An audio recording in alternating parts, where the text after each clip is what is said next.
Donc, rebonsoir pour la deuxième fois et pardonnez-nous pour ce raté technique. Hein. Nous sommes nouveaux, hein, donc on démarre. En plus, problème technique, ça arrive à n'importe qui.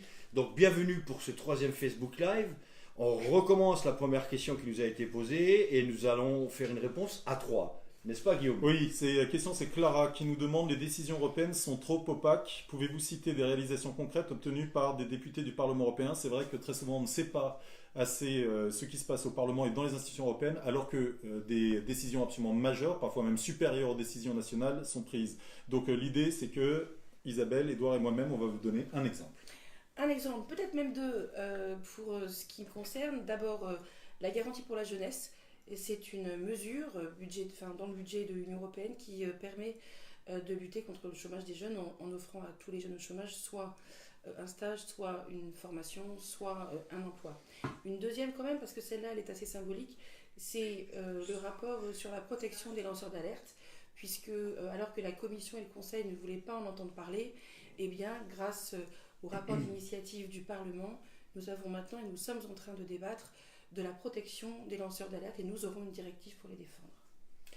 L'autre mesure qui a été prise, qui est passée effectivement inaperçue, hélas, ça n'a jamais fait la une des médias, mais par exemple, la Commission européenne s'apprêtait début 2016 à reconnaître le statut d'économie de marché. La Chine serait comme conséquence la perte immédiate de plusieurs millions d'emplois industriels. Je rappelle qu'un emploi industriel engendre 3 autres, donc les dégâts sociaux et industriels auraient été dramatiques, et nous nous sommes opposés et nous avons gagné cette bataille contre la Commission européenne. Donc la Chine n'a pas eu ce statut d'économie de marché, et en plus nous avons réussi à augmenter les droits de douane sur certains produits importés depuis la Chine, notamment l'acier, et c'est pour ça qu'aujourd'hui nos industries se portent plutôt mieux. Et puis une autre, vous l'aurez peut-être certainement remarqué si vous avez voyagé depuis juin 2017 à travers les pays européens, vous n'êtes plus surfacturé avec l'utilisation de votre mobile, téléphone portable, il n'y a plus de roaming et il n'y a plus de surfacturation, et ça c'est aussi une autre bataille gagnée par le Parlement européen.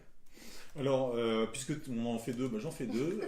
Il y en a une qui a été à moitié satisfaisante, mais qui est très importante. Ça a été la réforme de la directive détachement des travailleurs, qui, sans résoudre l'ensemble des problèmes, les a quand même un peu limités. Et ça, c'est quand même très important, qu'on connaît la force du dumping social aujourd'hui en Europe. Puis quelque chose qui est quand même très fort et très symbolique, ça a été l'interdiction, c'était à la session dernière, hein, donc c'est assez neuf, l'interdiction des plastiques à usage unique, quand on sait le mal aujourd'hui que font les plastiques à usage unique dans la nature, dans les mers, et notamment contre la biodiversité. Voilà, une mesure qui, je crois, est importante. Alors on passe à Garance. Édouard, je crois que ça va être pour toi. Il y a un projet de grand contournement ouest de Strasbourg, c'est un projet routier. Les partisans disent notamment que c'est parce qu'il y a trop de voitures et une congestion automobile aujourd'hui à Strasbourg, mais on sait que de grands problèmes sont posés, notamment en termes écologiques, mais pas seulement par ce grand contournement ouest. Donc la question c'est, les militants et militantes anti-GCO se mobilisent depuis plusieurs semaines à Strasbourg, et il y a une grève de la faim absolument qui dure aujourd'hui depuis 24 jours. Un des militants ou une militante a fait un malaise le 12 novembre, une action de soutien pour eux en vue de la part de Génération, point d'interrogation. Oui, alors effectivement, je vais m'y rendre pas plus tard que demain. Alors la question pourrait se poser, pourquoi avoir attendu aussi longtemps? Nous y allons, en tout cas j'y vais pour apporter un soutien plein et entier, hors caméra et hors médias, simplement parce que on ne veut pas, entre guillemets, surjouer, en tout cas faire une action politicarde, si je puis m'exprimer ainsi, autour de la détresse de ces personnes, et en plus un combat tout à fait justifié, tu l'as dit Guillaume, c'est quand même une nouvelle autoroute qui va détruire plusieurs centaines d'hectares de forêt, qui va mettre à mal y compris des espèces en voie de disparition, notamment le grand hamster d'Alsace, etc., etc. Et on sait tous très bien que ça ne va pas décongestionner les routes, et en tout cas les autoroutes de Strasbourg, parce que ça va augmenter, ça va faire un appel d'air, d'autant plus que le grand contournement va être payant. Donc vous imaginez bien que les camions vont prendre les autoroutes gratuites. Et d'ailleurs c'est aussi une des raisons pour lesquelles nos autoroutes dans ce secteur sont congestionnées, parce que de l'autre côté de la frontière, en Allemagne, notamment les transporteurs routiers, les camions, eux, on leur impose une taxe carbone. Et comme ils savent que de ce côté-ci de la frontière, ils peuvent traverser les autoroutes gratuitement, aucune taxe, aucun péage, eh bien tous les camions viennent du côté du Rhin. Donc oui, j'irai effectivement au nom de la délégation Génération soutenir ces personnes qui mènent un combat juste, et évidemment j'irai leur apporter leur soutien, notre soutien, pardon. Alors, donc, associés. une question de Gérard, et qui peut d'ailleurs être en lien avec ce qu'on vient de dire. L'Europe est-elle gangrénée par les lobbies autant qu'on le raconte? Comment peut-on lutter contre eux? Génération s'est fortement mobilisée, vous vous souvenez, y compris pendant l'élection présidentielle, Benoît Hamon s'était fortement mobilisé sur le rôle des lobbies dans la vie politique. On dit que les lobbies sont très présents ici à Bruxelles et à Strasbourg. Alors, est-ce qu'on est gangréné? Alors oui, ils sont nombreux, très nombreux. Les chiffres qu'on nous dit seraient aux alentours de 20 000 lobbyistes. Mais, entre guillemets, au Parlement européen, dans les institutions européennes, il y a obligation de transparence. Il n'est pas lobby qui veut, donc il y a un registre où on sait qui sont ces lobbyistes-là. Les rendez-vous sont sus de la part de tous. Mais moi, c'est pas trop les lobbies que je vais pointer du doigt, même si effectivement, ils ont un poids trop grand, à mon sens. Mais c'est pas la force. Beaucoup de moyens, surtout. Beaucoup de moyens aussi, effectivement. C'est des grosses sociétés, ils ont une armée de lobbyistes, de personnes qui travaillent pour effectivement défendre l'intérêt des entreprises qu'elles représentent. Mais c'est surtout la faiblesse des politiques que moi je condamne. Parce que, évidemment, qu'on écoute ces lobbyistes-là, mais personne ne nous oblige à être derrière eux, à défendre leur cause. Nous sommes suffisamment grands, j'espère, du moins. Nous sommes suffisamment libres aussi, j'espère, pour pouvoir voter en toute conscience et ne jamais oublier pourquoi on est là et pour qui nous sommes là. Et nous avons été élus par les citoyens européens, et le rôle d'un député européen, c'est de défendre les citoyens européens. Donc, la suite de la question, c'est comment peut-on lutter contre eux? En ne les écoutant pas, parce que le lobbying, j'ai presque envie de dire, le lobbying, c'est comme le cholestérol, il y a le bon et le mauvais. Quand nous recevons WWF dans nos bureaux, lorsque nous recevons des associations qui luttent pour les droits des femmes, lorsque nous recevons des associations qui luttent pour la nature, pour le développement durable, ce sont aussi des lobbyistes. Donc, en notre âme et conscience, on se fait une idée politique en fonction de ce que nous écoutons, de ce que nous voyons, et surtout de ce que nous croyons. Mais encore une fois, moi je condamne la faiblesse des politiques et pas la force des lobbies. Tout à fait. Alors, Nadia nous demande pourquoi avoir ouvert la liste de Génération aux citoyens. Donc, je veux tenter de répondre à cette question. Alors, la première chose que je voudrais dire, c'est qu'on l'ouvre aux citoyennes et aux citoyens. Je le dis parce que moi, je n'ai pas accès à cette liste aujourd'hui de candidats, parce que je me suis porté candidat moi-même, et c'est bien naturel. Mais ce qu'on me dit, c'est qu'il y a une disproportion très forte entre les candidatures hommes et les candidature femmes. Et donc c'est un appel là, que je lance aux citoyennes de ce pays, aux membres de Génération, mais au-delà, voilà, de déposer leur candidature. Il n'y a pas de raison qu'il y ait autant d'hommes et si peu de femmes. Alors pourquoi cette démarche? Eh bien, elle est assez simple. On ne peut pas dire à la fois qu'il y a une crise aujourd'hui de la représentation politique, des partis politiques, une déconnexion entre les structures politiques et les citoyens, et pas à un moment donné prendre un risque démocratique, qui n'est pas un risque en fait, qui est une chance, et qui est de se dire que si un certain nombre de citoyens et de citoyennes n'ont pas adhéré à des partis politiques, c'est qu'ils ont des raisons, et que c'est pas pour ça qu'ils n'ont pas des choses à dire sur la politique qui est menée au niveau de l'Union européenne aujourd'hui. Voilà, donc c'est l'idée d'aller chercher des gens qui peut-être n'auraient pas adhéré à un parti politique, mais qui, là où ils sont, font des choses qui sont extrêmement intéressantes, portent des expériences, portent surtout des solutions, parce que c'est ça que l'on attend, venant de certains territoires, de certaines activités citoyennes, écologiques, sociales, économiques, j'ai déjà dit, civiques. Et c'est ça le sens de ce que nous lançons. Et d'ailleurs, de ce qu'on dit, c'est un certain succès, parce que je crois qu'il y a déjà plus d'un quart aujourd'hui des gens qui se sont portés candidats, qui ne sont pas membres de Génération, évidemment. Il faudrait que ça aille au-delà. Question suivante. Question suivante, absolument. Merci. Question suivante, Patrick. Comment être audible entre les nationalistes et les libéraux qui monopolisent le débat européen? Guillaume. Alors, de ce point de vue-là, d'abord, je ne suis pas si certain qu'il monopolise autant le débat européen que ne l'a voulu, par exemple, le président de la République, Emmanuel Macron. En fait, on l'a déjà dit 100 fois, donc on va revenir vite là-dessus. Les nationalistes et le nationalisme ne vient pas de rien. Il vient d'un néolibéralisme qui a mis tout le monde en concurrence, qui a créé des inégalités qui sont extrêmement fortes, des rancœurs, et il y a ceux qui exploitent justement cette situation, ce sont les nationalistes, et qui viennent dire, bah, vous voyez bien, finalement, l'Europe, c'est la concurrence de tous contre tous, donc revenons à la nation, parce que là, on est sûr que c'est pas la concurrence de tous contre tous. Quelle blague! Comme si nous n'avions pas nos grands patrons en France qui exploitent nos salariés, comme si nous n'avions pas du néolibéralisme en France, indépendamment de ce qu'est la politique européenne. Rien n'obligeait Emmanuel Macron à faire les réformes du marché du travail qu'il a faites. Il pouvait tout à fait dire que bah, lui, non, ce n'était pas sa décision. Alors, comment exister? Eh bien, tout simplement déjà en ayant des éléments de projet à énoncer. Comment on résout la racine justement de la crise d'inégalités diverses, sociales, écologiques, citoyennes que connaît l'Union européenne aujourd'hui?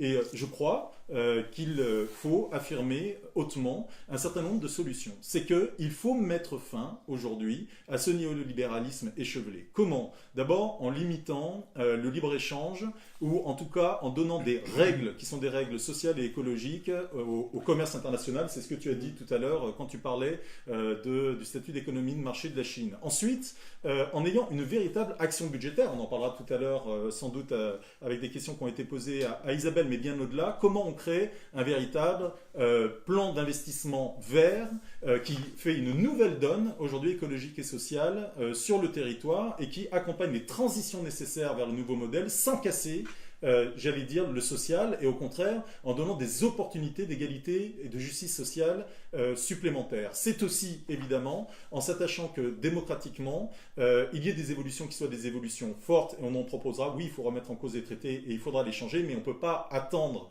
que ces traités soient changés pour dire que, par exemple, le Parlement, qui est le seul lieu qui représente les citoyens de manière directe, doit avoir beaucoup plus de pouvoir, et qu'il faut avoir des stratégies pour lui en donner, et je crois que le printemps européen, mais également à Génération, on aura bien des propositions sur le sujet. Il faut assumer que nous sommes aujourd'hui pour faire en sorte de mener la bataille en Europe, qu'on ne laissera pas l'Europe aux nationalistes et aux libéraux. C'est comme ça qu'on sera autant, c'est en ayant un petit peu de certitude sur ces sujets. Je crois qu'une grande majorité de nos concitoyens sera d'accord avec cela. Tout à fait. Alors, une question de Nicolas qui va complètement dans la continuité de ce que vient de dire Guillaume, et peut-être Édouard peut répondre.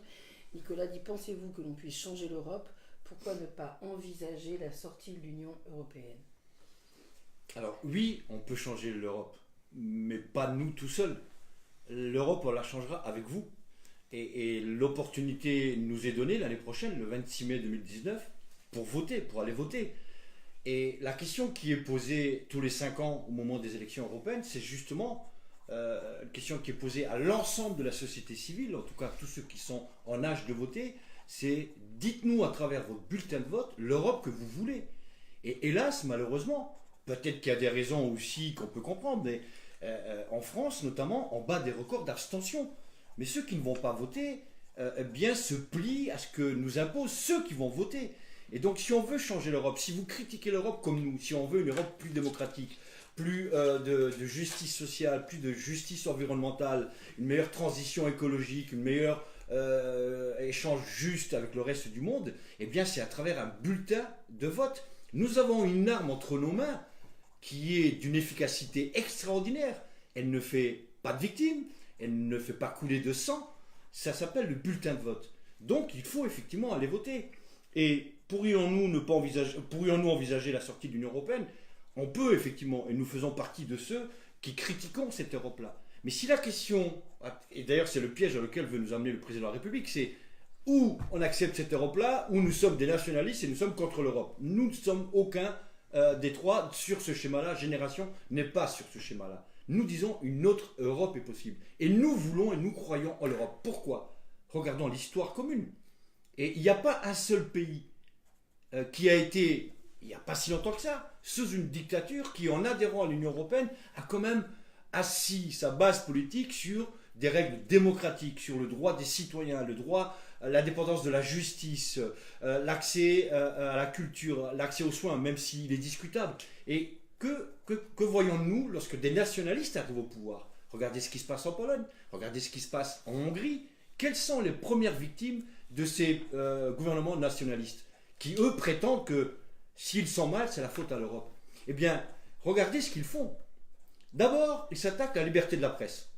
Ensuite, ils s'attaquent aux ONG, aux syndicats. Ensuite, ils s'attaquent à la justice. L'indépendance de la justice est terminée. Les procureurs et les juges sont nommés par le gouvernement. Donc, s'ils sont nommés, ils peuvent aussi être destitués. Donc, les premières victimes des nationalistes, ce sont les citoyens eux-mêmes. Donc, attention de ne pas tomber dans le piège là et de croire que tout seul, entre nous, en sera mieux. Parce que si des nationalistes français arrivent au pouvoir en France, eh bien, je suis sûr, nous sommes sûrs, qu'ils auront exactement les mêmes attitudes.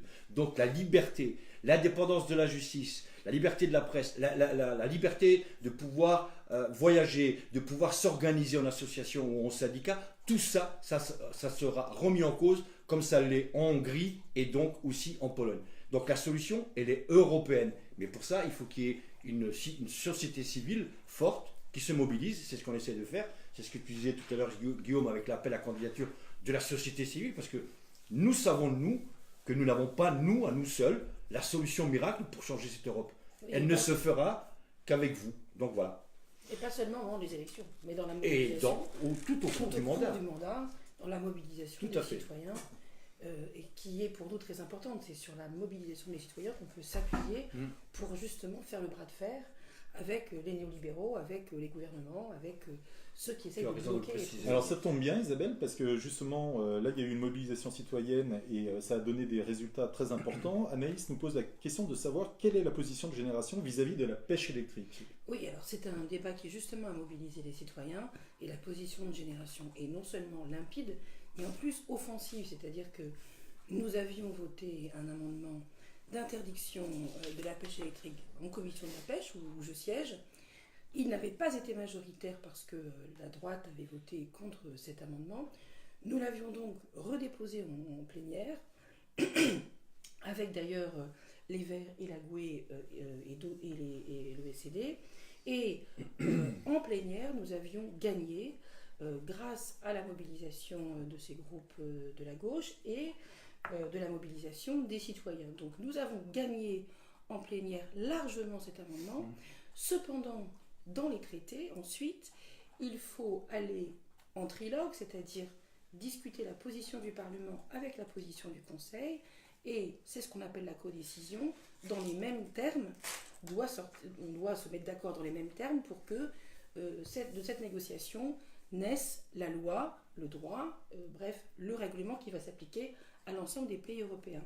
Or, aujourd'hui, nous sommes en trilogue et le Conseil bloque, c'est-à-dire le Conseil ne veut pas bouger parce que justement les lobbyistes, notamment les néerlandais, qui trichent sur l'interdiction de la pêche électrique, puisque jusqu'à présent, il y avait une autorisation marginale de 5% dans les textes, mais les pêcheurs, l'industrie de la pêche néerlandaise avait monté cet engin de pêche à 22% de la flottille aux Pays-Bas.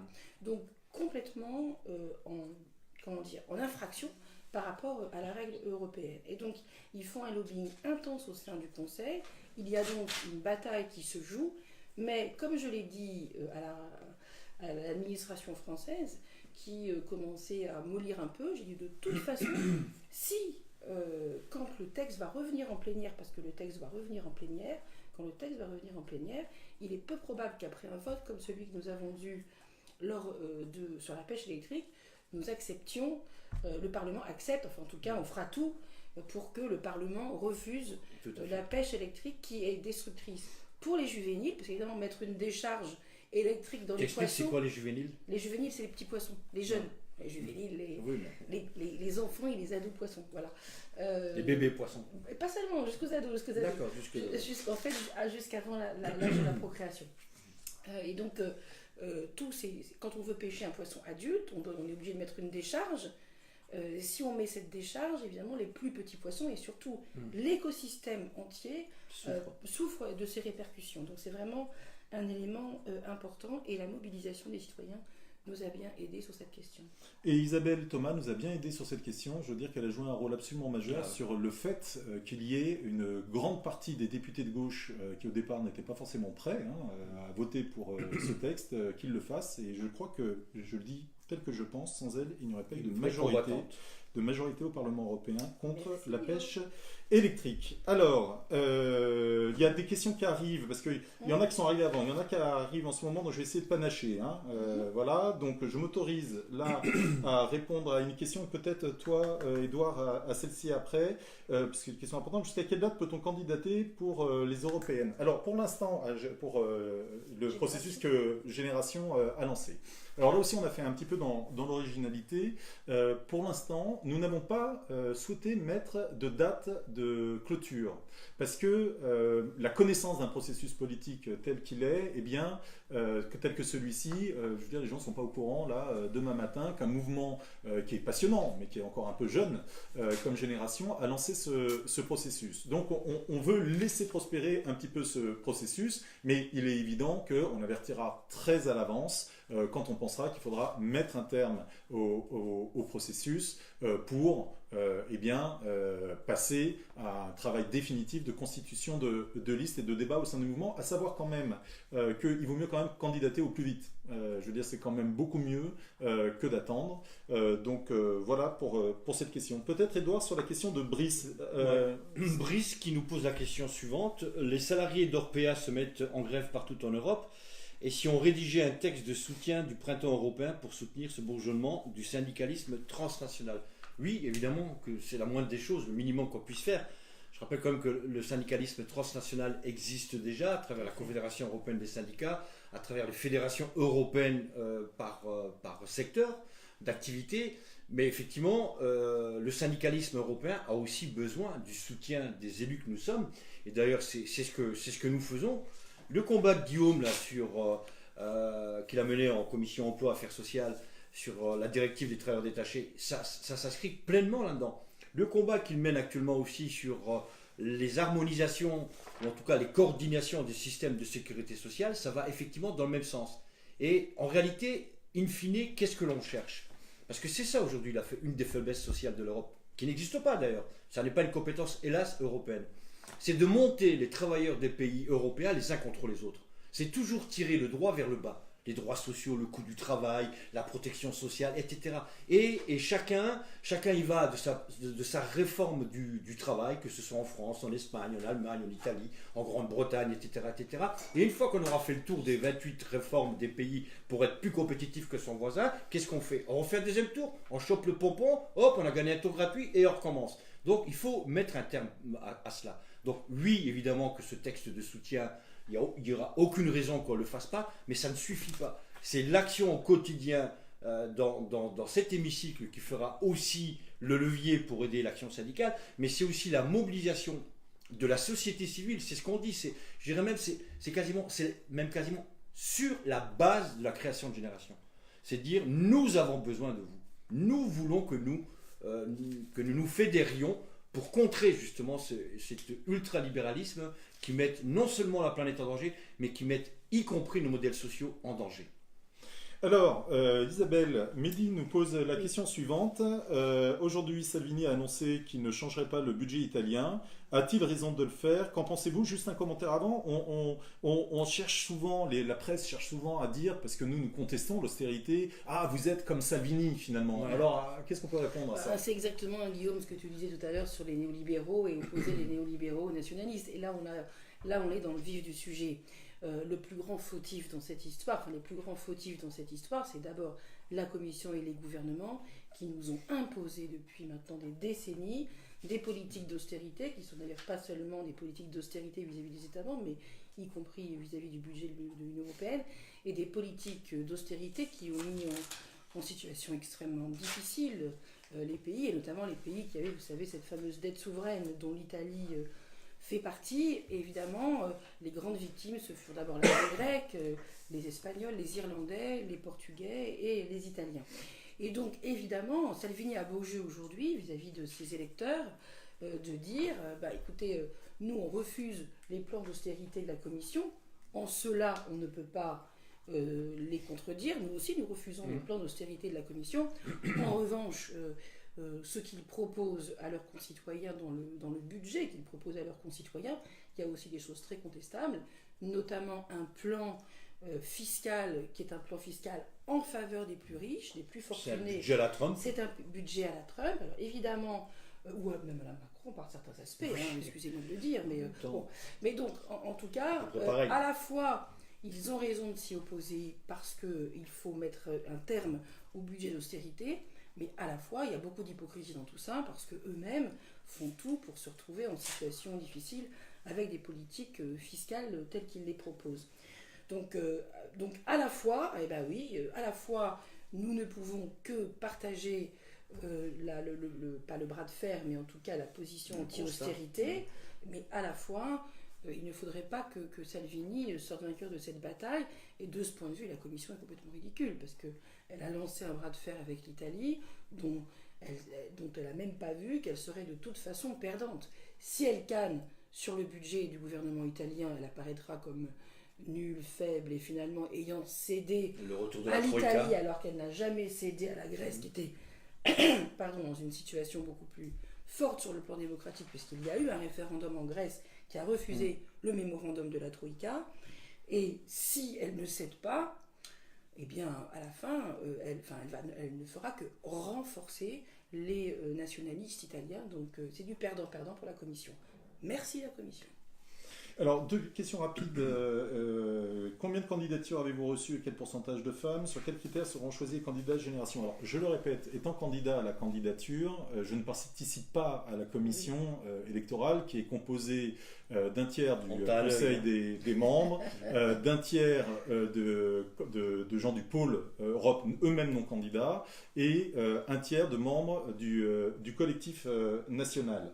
Donc, ils travaillent, ils ont eu une première réunion. De ce qu'on m'a dit, c'est qu'ils ont justement commencé à travailler sur la proposition des critères sur lesquels ils avaient travaillé, qui sont évidemment la parité complète, la question de la représentation sociologique, les profils en termes de gens intéressants dans le sens où ils font des choses qui sont emblématiques de ce qu'on souhaite pour l'Europe et de la corrélation notamment avec le message que nous voulons porter, la diversité dans toutes ses acceptions évidemment, et voilà, je crois que, mais je ne peux pas vous dire là à cette heure beaucoup plus. De la même manière, je n'ai pas le nombre exact, je sais qu'il y a plus de 400 candidats, il y en a peut-être même plus maintenant parce que ça date un peu, plus de 400 candidates et candidats qui se sont aujourd'hui donc portés candidats, et je crois que le pourcentage de femmes est vraiment pas assez haut. On doit être autour de 30%, je crois simplement de femmes, de ce que j'ai entendu, mais en tout cas je me renseignerai et je vous en dirai plus. Mais cette question quand même de la faiblesse aujourd'hui des candidatures féminines est un vrai point d'interrogation pour nous, de comment faire que les femmes aient envie de s'engager. Alors, des fois on les comprend, mais il faut dépasser ça, quoi. Ouais, c'est vrai, c'est pas simple. Il faut organiser la vie politique aussi. Alors, peut-être pour vous deux, une question, parce que ça touche à 2 sujets qui sont les vôtres. C'est David qui pose la question: quelle est votre opinion sur l'homogénéisation des taxes et impôts en Europe? En premier lieu, là, ce serait pour les PME. D'ailleurs, c'est marrant parce que j'aurais pas pensé spontanément à cela. Moi non plus. Je commence à voir. Vas-y, c'est plutôt ton domaine de compétences. Moi, évidemment, je milite pour une forme d'harmonisation. Sur la TVA, on y est quasiment arrivé. D'ailleurs, c'est pas un hasard, on a dû converger. Mais effectivement, c'est pas le plus important, même s'il y a de la fraude à la TVA et qu'il faut la combattre, notamment d'ailleurs de la part de nos amis britanniques qui étaient des grands spécialistes de la fraude à la TVA.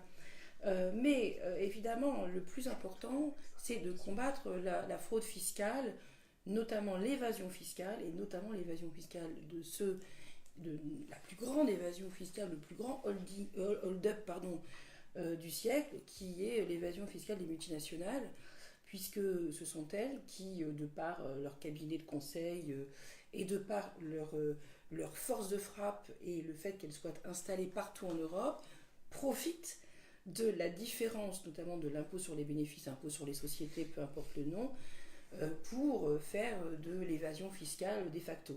Et on cite souvent l'exemple, et je vous le donne, de Apple, qui est effectivement une grande, si dans les entreprises du numérique qui fait d'énormes bénéfices, qui est taxée pour tous les bénéfices en Europe à 0,005%.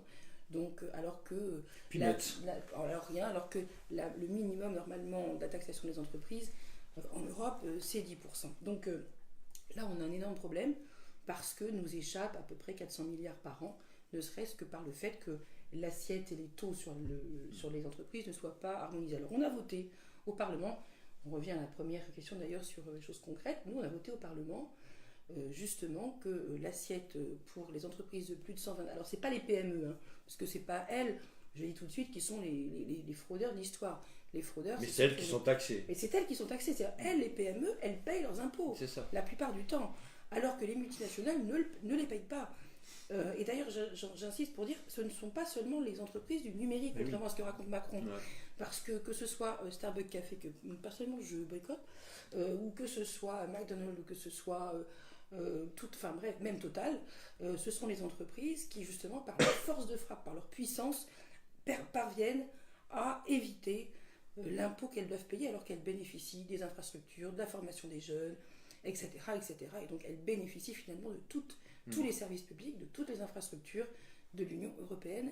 C'est un peu fort de café. Donc ça fait partie des premières batailles à conduire, l'harmonisation pour les entreprises de plus de 125 millions de chiffre d'affaires sur l'impôt sur les sociétés et pas d'abord pour les PME.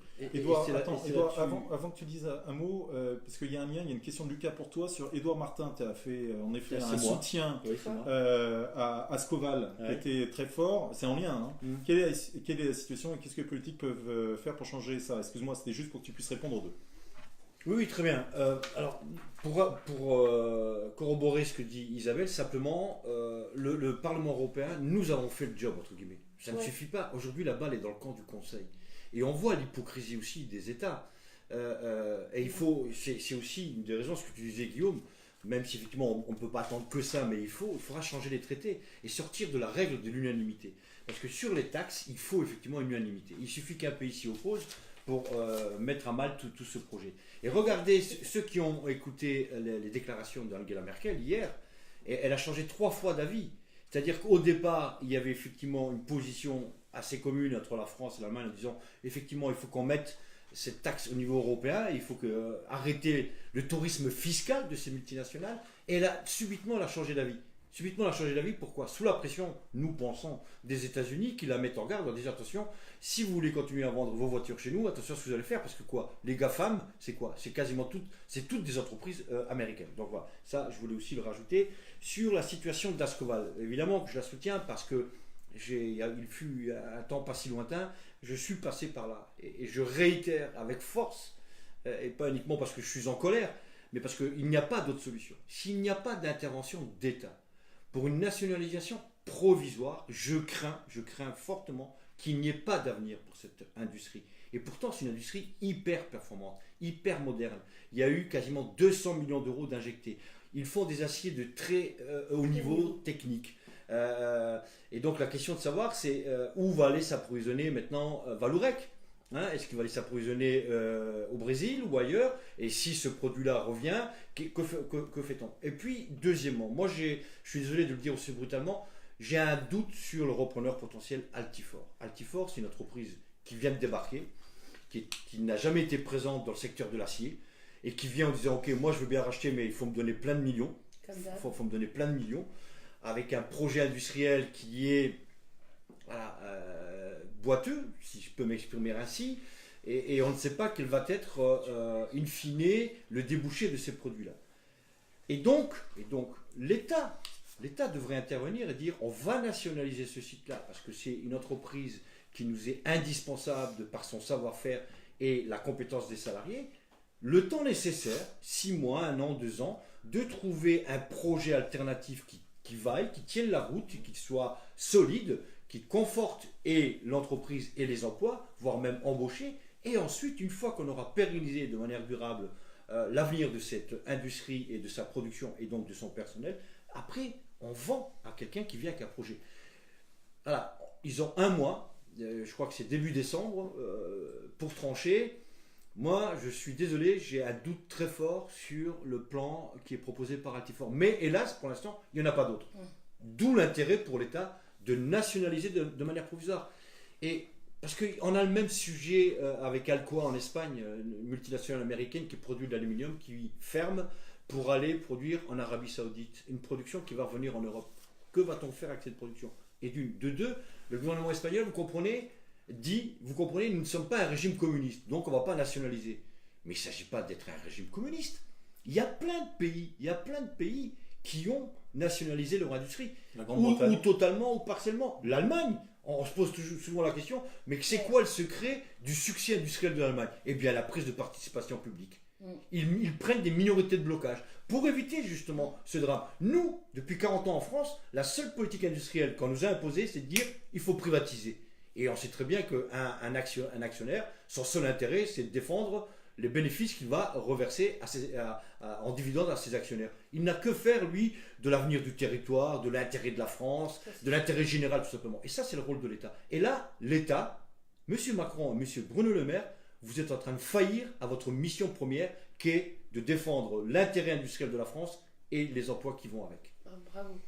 Bravo Edouard, on va essayer de continuer après cette brillante intervention pour essayer de répondre. Si on organise une grève pour le climat, vous êtes dans la rue, et une autre, que pensez-vous des actions en justice faites par les citoyens contre ceux qui ne prennent pas de décision pour le climat? Alors, pour la première, tout d'abord, il faut savoir une chose, c'est qu'il y a des mobilisations maintenant récurrentes sur la question du climat. Il y a déjà eu 2 grandes mobilisations qui ont eu lieu et qui ont eu un succès qui a étonné. Je ne dis pas que c'est encore des millions de personnes dans la rue, mais c'est des manifestations qui ont marqué les esprits parce que d'abord, il y a eu beaucoup de simples citoyens qui étaient là. Il y avait des organisations syndicales, politiques, des ONG évidemment, mais il y avait beaucoup de gens avec leurs enfants tout simplement qui sont venus. Moi, j'ai fait les 2 à Paris et c'était frappant de voir voilà, l'idée qu'aujourd'hui, par la mobilisation citoyenne, on allait se battre contre ceux qui ne font rien par rapport au climat. Alors, que pensez-vous des actions en justice faites par les citoyens contre ceux qui ne prennent pas des décisions pour le climat? Il est vrai que dans la Constitution, il y a le principe de précaution. Oui. Et donc, à partir de ce moment-là, si ce principe de précaution n'est pas respecté, on peut penser qu'il peut y avoir des actions en justice. Mais je veux le dire très simplement. L'action principale sur la question du climat, c'est une action politique résolue et un engagement citoyen résolu. C'est par le fait d'être majoritaire que nous arriverons à changer les choses. Les actions en justice, vous pouvez en avoir des tonnes. Si en face, vous avez une majorité politique qui vous est hostile, vous verrez que finalement, ça pataugera au bout d'un moment. Et pour cela, il faut être clair. Il faut une écologie qui soit une écologie qui parle au peuple tout entier et qui fasse notamment que les personnes qui aujourd'hui n'ont pas le choix, d'autre choix que de polluer, et encore ils polluent bien moins qu'un certain nombre de grandes entreprises, eh bien nous les aidons aujourd'hui pour pouvoir avoir les moyens de faire leur propre transition écologique, d'abord pour eux, parce que c'est d'abord eux qui sont victimes de la pollution. Donc une écologie qui est une écologie de partage, une écologie qui s'adresse à tous et pas une écologie qui serait réservée à quelques-uns. Et justement, Guillaume, si tu me permets, j'ai envie de répondre à Noémie. On te permet. Non seulement parce qu'elle a le prénom de ma fille, mais parce qu'elle pose la question quel est le rapport sur qu'est-ce que le rapport sur le cadre financier pluriannuel porté par Isabelle Thomas et voté aujourd'hui au Parlement européen, à quoi ça sert? Eh bien justement, notamment, ça sert aussi à répondre de manière budgétaire parce que faire la transition écologique, faire en sorte que ce soit une transition qui soit partagée, qui ne soit pas comme d'habitude payée par les plus pauvres, qui ne soit pas payée par les plus pauvres, qui permette donc qu'il y ait des accompagnements de toutes ces mutations, et bien ça nécessite du budget. C'est bien le problème d'ailleurs de tous ces libéraux qui disent qu'ils vont faire de la transition écologique, mais qui ne la font pas, non seulement parce qu'ils sont sous la pression des lobbies, des multinationales, mais aussi parce qu'ils veulent, comme ils sont dans une logique austéritaire, ils ne veulent pas mettre un centime pour participer à cette transition écologique. Et donc, alors évidemment, le cadre pluriannuel, alors qu'est-ce que c'est d'abord? Vous avez raison de poser la question, parce que c'est un nom un peu barbare. Moi, je baigne dedans, je dors avec, je mange avec, etc. Donc, mais qu'est-ce que c'est concrètement? C'est tout simplement les moyens financiers, c'est-à-dire le budget de l'Union européenne pour les années à venir. C'est ça le cadre financier pluriannuel, en fait, l'Union européenne, il n'y a pas véritablement un budget annuel. Il y a un budget annuel, mais qui est encadré, contraint par un budget pluriannuel. Et évidemment, du coup, il dure 7 ans et au moment où on va le décider, c'est très important puisque ça nous engage dans la durée, même s'il y a des processus de révision. Donc c'est ça qu'on a voté aujourd'hui. Et là, on a voté très clairement sur la base d'un bras de fer avec le Conseil. Pourquoi ? Parce que ce budget de l'Union européenne, comme je le disais tout à l'heure à propos d'austérité, il n'a cessé de diminuer. Pour vous donner quelques chiffres, dans les années 90, ce budget représentait 1,24 de la richesse européenne, puis 1,14 de la richesse européenne, puis 1,1. Et aujourd'hui, la proposition de la Commission, c'est 1,08 de la richesse européenne. Et même ce que disait la ministre hier, qui était sur les bancs du Conseil, la ministre autrichienne, elle disait, elle, que ça serait autour de 1%. Donc ça veut dire que l'austérité, elle est aussi dans le budget de l'Union. Et c'est là où ça coince, et c'est là où le Parlement, ça coince, parce qu'évidemment, par exemple, ce que je vous disais tout à l'heure, le programme contre le chômage des jeunes, ou même le programme pour le changement climatique, ou bref, toutes les priorités de l'Union européenne ne pourront pas être financées. Et donc on a décidé, le Parlement a décidé dans une très large majorité, puisqu'il y a les Verts, le SED, la droite, etc. Enfin oui, voilà, la droite, évidemment pas la droite nationaliste et europhobe, mais on a décidé de faire le bras de fer avec la Commission et avec le Conseil, enfin plus avec le Conseil, plus avec les gouvernements, pour dire ça n'est plus possible. Il faut casser l'austérité du budget de l'Union européenne. Et on a donc voté à une très large majorité, 2/3 du Parlement, pour pouvoir avoir le rapport de force qui nous permet d'entamer ce bras de fer contre le Conseil et contre l'austérité. Alors, et pour la première fois, c'est une contre-proposition, chiffrée, programme par programme. C'est une nouveauté qui va nous permettre de négocier pied à pied dans les meilleures conditions. Pardon Guillaume. Alors Édouard, pour toi, peut-être cette question de Yacine, pourquoi la gauche est-elle finalement si peu visible ? Question à 1 milliard d'euros là. Peut-être parce que nous sommes trop divisés. Je te les donne pas du budget de l'Union, je te dis tout de suite. Non, déjà il n'y en a pas beaucoup. Il n'y en a pas assez. Peut-être parce que nous sommes trop divisés, peut-être parce que justement on a du mal aussi à faire passer nos priorités. On essaye, je pense que parfois on est aussi pris dans le piège de la course aux élections. On essaie de tout traiter et parfois on s'y perd un peu, on noie le poisson, et c'est pas un jeu de mots que je fais avec ton domaine de compétences. Et je pense qu'il faut qu'effectivement qu'on se cible des priorités. C'est ce qu'on essaie de faire. Évidemment que tout est important, mais il faut se fixer des priorités. Et nous, en tout cas, on se les a fixées, les priorités. Premièrement, c'est la lutte contre le réchauffement climatique. Deuxièmement, c'est une Europe sociale. Comment on consolide un statut social pour l'ensemble des travailleurs européens, qu'on mette un terme à cette concurrence complètement folle qui va nous amener contre le mur, qui nous amène contre le mur. Troisièmement, c'est comment on relance une Europe un peu plus démocratique. Comment on fait en sorte qu'effectivement le rôle du Parlement se dote de moyens aussi d'initiatives législatives. Comment on peut aussi bloquer des choses qui ne nous conviennent pas. Parce qu'une fois qu'on a voté un texte, effectivement ça part au Conseil, ça nous revient parfois en deuxième lecture, et après on nous dit, messieurs, dames, au revoir, rendez-vous, par exemple, comme pour ton budget, rendez-vous dans 7 ans. On a juste le droit de contrôler les dépenses, mais on n'a pas le droit de contrôler ni de proposer des recettes. C'est ce que tu disais ce matin à très juste titre, ça devient complètement fou. Voilà, il y en a encore quelques-unes d'autres, aussi la place de la jeunesse. Comment peut-on accepter dans un continent aussi riche qu'est l'Europe, qu'il y a encore 27 millions de chômeurs ? Juncker parlait en début de mandat du 29e pays de l'Union européenne qui était les 27 millions de chômeurs, dont plus de 7 millions sont des jeunes de moins de 30 ans. Donc un continent riche comme l'Europe, qui ne s'intéresse pas, qui ne s'occupe pas, qui ne se dote pas de moyens nécessaires pour aider cette jeunesse à trouver un travail, à se projeter dans l'avenir, etc., c'est une société qui est en péril. Et donc le Conseil, la Commission ne peuvent pas se plaindre justement de la montée de ces nationalistes-là. Et c'est là-dessus, effectivement, qu'ils en font leur creuset, et en disant, regardez, c'est la faute à l'Europe. Et nous ne sommes pas pour dire ça, nous sommes pour dire une autre voie est possible. Mais pour ça, il faut effectivement, le budget, c'est indispensable. À titre de comparaison, les États-Unis, le budget fédéral, c'est quasiment pas loin de 30% du PIB, si je ne me trompe pas. Et nous, avec 1%, on voudrait qu'on puisse tout faire. C'est pas possible. Pourquoi ? Parce qu'on laisse trop de place, effectivement, au monde de la finance, aux multinationales qui, elles, dictent leurs lois. Eh bien, il faut renverser cette charge et faire en sorte que le pouvoir revienne à ceux qui n'auraient jamais dû quitter, à savoir vous, donc les citoyens européens. Alors, Sally nous pose une question. Elle dit, vous êtes beaucoup concentré sur l'écologie et l'économie, mais il y a aussi d'autres sujets. Bien sûr. Quelle approche sur la lutte contre la radicalisation et le terrorisme, y compris l'extrême droite, dans la radicalisation, le terrorisme? Quel projet pour les zones défavorisées, tant urbaines que rurales? Je pense qu'il y a un lien évidemment entre les deux. Alors, premier élément, je crois, qui est très important. Vous savez, moi j'ai enseigné 17 ans, c'est mon métier, j'ai enseigné en banlieue parisienne. Il y a des racines aujourd'hui à la question de la radicalisation, il y a évidemment de multiples causes. Il y a des causes, c'est vrai d'abord, qui viennent d'investissements de pays étrangers qu'on a laissé complaisamment faire. Et c'est une réalité. Et notamment le rôle joué par exemple par les pays du Golfe.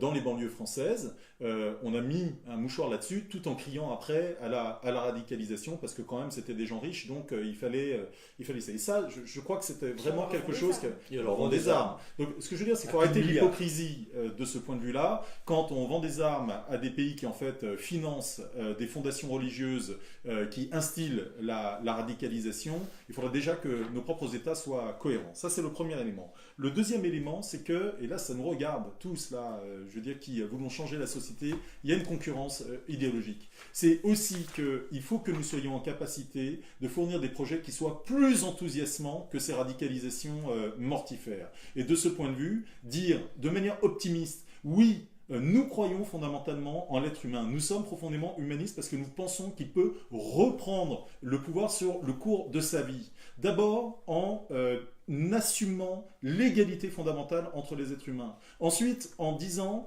qu'il y a un respect intrinsèque à avoir pour soi et pour les autres de l'environnement et donc de résoudre cette crise écologique. Et enfin, puisque nous sommes à égalité, eh bien que nous pouvons décider ensemble et que donc la démocratie elle doit être défendue pied à pied. Il y a un enthousiasme à retrouver aujourd'hui sur ces sujets, mais de manière renouvelée, pas comme avant. C'est-à-dire qu'il faut proposer des solutions nouvelles, c'est ce qu'on essaye aujourd'hui de faire. Et notamment, pour quel projet pour les zones défavorisées, tant urbaines que rurales, nous voyons bien le problème. Le néolibéralisme a mis tout le monde en concurrence. Et il a mis les très grandes villes, notamment avec ces zones-là. Alors, le décrochage, oui, il se fait souvent et il amène les gens au désespoir. C'est pour ça que nous défendons beaucoup, notamment avec le printemps européen, mais c'était une idée qui était déjà, j'allais dire, dans les têtes, un grand plan d'investissement au niveau européen. L'Europe, elle n'est pas endettée, vous savez. L'Europe, elle aurait des moyens aujourd'hui pour financer de l'investissement dans la transition écologique, des activités économiques renouvelées, dans le fait de créer des emplois qui sont des emplois nouveaux, durables, de la protection sociale et notamment de la culture. L'Europe, c'est aujourd'hui le bon échelon. C'est ce que redoutent les libéraux. Les libéraux n'en veulent absolument pas. Et c'est pourtant ce qu'il faut absolument faire. C'est ce pourquoi on se bat. C'est même l'idée centrale que nous portons aujourd'hui à travers le printemps européen. Isabelle. Oui, parce que, désolé Sally, on essaye de répondre aux questions qu'on nous pose. Et donc il y a deux questions qui peuvent être groupées en une, celle de Thierry et de Catherine.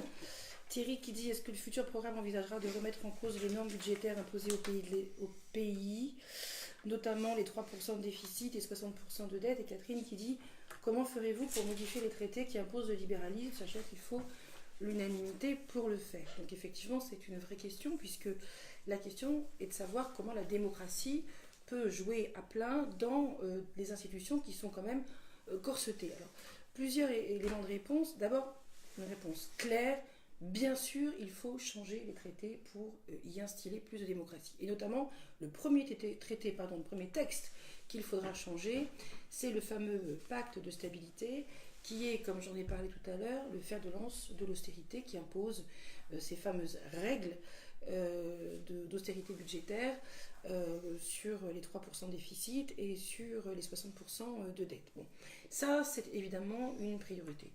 Cependant, il y a, et je le dis parce que je m'en suis rendu compte, moi, dans ce mandat, il y a le texte, il y a la loi, et puis il y a la façon dont on l'utilise, et on a bien vu que sur le déficit, c'est un petit peu à géométrie variable, c'est-à-dire que parfois, la Commission accepte des choses de certains pays qu'elle n'accepte pas de d'autres. Donc il faut malgré tout, je prends l'exemple de la concurrence libre et non faussée qui m'avait moi amené à voter contre le traité constitutionnel en 2005, considérant que la concurrence ne pouvait pas être au sommet de la hiérarchie des normes, puisque justement elle permettait, Guillaume connaît bien le sujet, cette concurrence déloyale liée à la liberté de circulation des travailleurs, et elle permettait la concurrence fiscale par exemple.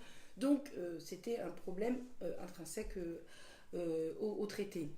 Cependant, on l'a bien vu, Vestager, qui est la commissaire à la concurrence, justement, elle s'en est servie contre Apple, l'exemple que je donnais tout à l'heure en Irlande. Donc ça prouve bien qu'il y a le texte de loi et puis il y a l'interprétation qu'on en fait.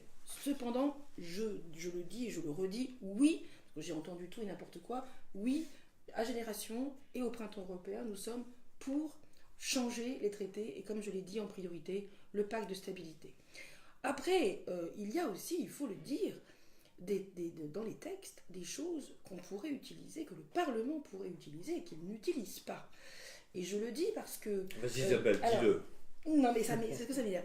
Je vais dire, il y a de ce fait des moyens d'action qui sont beaucoup plus que dans la Constitution de la 5e. Je veux dire, le plus corseté des parlements dans toute l'Europe, ce n'est pas le Parlement européen, ce n'est pas le Bundestag, c'est l'Assemblée nationale française qui, dès qu'elle n'est pas d'accord avec le gouvernement, se fait taper sur les doigts, menacer de dissolution, etc., etc. Alors qu'au Parlement européen, nous avons des outils. Nous avons par exemple cette motion de censure qui a déjà été utilisée, c'était contre la commission Santer, pour virer, ni plus ni moins, une commission. À chaque mandat, quand les députés sont élus, ils doivent voter pour les commissaires ou pas. Ils doivent voter pour la commission ou pas. Ils peuvent sanctionner par la décharge. Alors la décharge, c'est une sorte de quitus budgétaire. Chaque année, ils peuvent sanctionner la commission. Nous l'avons fait sur la décharge de la commission après l'affaire Salmeyer, par exemple. Mais voilà, donc, il y a plein d'instruments, il y a plein d'outils. D'ailleurs, nous sommes en train de travailler un petit manuel de la guérilla parlementaire dont vous nous direz des nouvelles quand nous pourrons le diffuser. Alors il y a encore beaucoup de questions et il y a pas beaucoup de minutes, donc on va avancer sur certaines. Peut-être celle-là, Xavier qui nous demande comment s'attaquer au problème de l'abstention aux européennes. Alors évidemment, ce serait prétentieux de notre part de dire que nous avons la solution, mais simplement, sinon ça saurait, on l'aurait dit, on l'aurait partagé. Simplement s'interroger 2 secondes sur quel continent et sur quel modèle politique et social nous vivons. L'Europe, malgré tous ses travers, et elle en a, il y a quand même des qualités.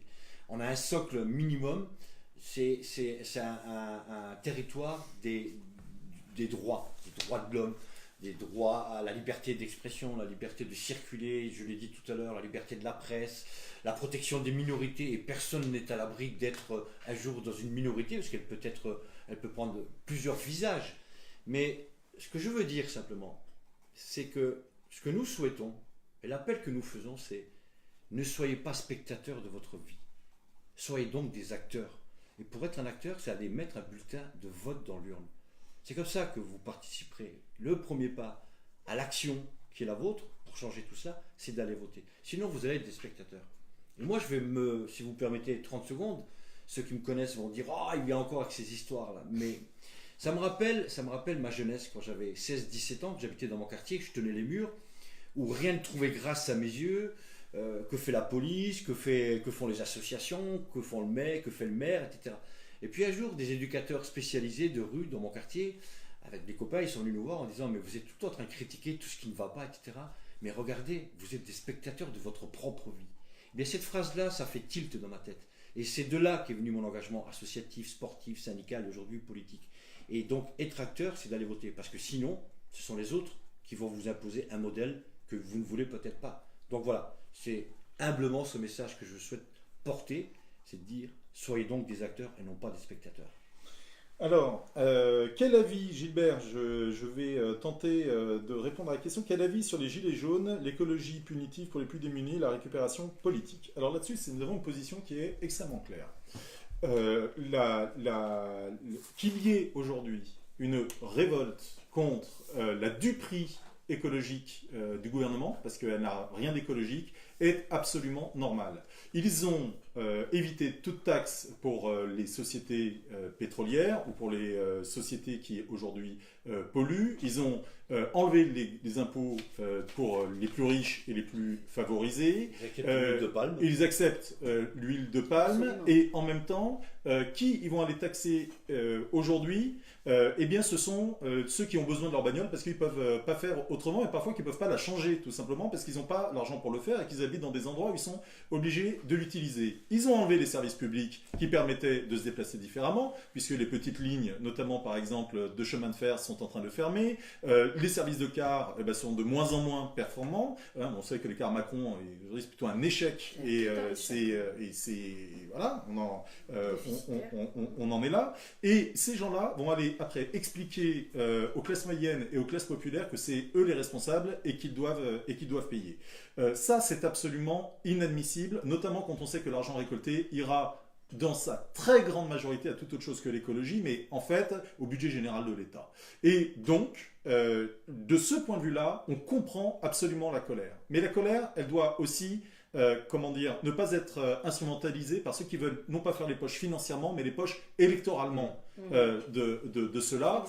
On pense par exemple à Monsieur Wauquiez qui va aller manifester ce jour-là, le 17 novembre, alors que toute la politique qu'il prône est une politique encore plus libérale, est une politique qui favorise encore plus les riches, qui a la haine de la redistribution des richesses, qui a la haine du service public. On voit bien là que c'est pas possible. Madame Le Pen, la millionnaire qui connaît absolument rien aux classes populaires et qui aujourd'hui va venir donner des leçons sur la protection de ceux qui, je pense, elle n'a jamais croisé, peut-être dans le Thalys un jour quand elle venait et elle venait pas.